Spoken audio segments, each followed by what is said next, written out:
Për çdo njeri, udhëtimi është një kënaqësi e veçantë, jo vetëm në fushën turistike apo një dritare për ta parë botën, por besoj që për një shkrimtare si ju është një eksperiencë e veçantë. Kështu e mendoj dhe unë, edhe për fatin që u mora shumë me shoqërinë civile, kjo më mundësonte dhe udhëtime të gjata dhe në vende të pamenduara, si për shembull në Brazil apo në Tajland apo në Kinë, dhe shkoja jo si turiste, por shkoja si veprimtare. Dhe kjo ka qenë një përvojë e madhe që ndoshta unë do t'i shkruaj ndonjëherë në libër këto. Vizitorë të shumtë albanerok që kanë vizituar vendin tonë dhe kanë hedhur mbresat e tyre të udhëtimit si Nopça dhe Durham, Indro Montanelli, Diana Çulja ka ndërmend të hedhë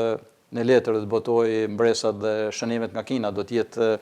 besoj një libër mjaft i veçantë dhe interesant. Shpresoj ta kem atë forcë që ta bëj, kam mbajtur shënime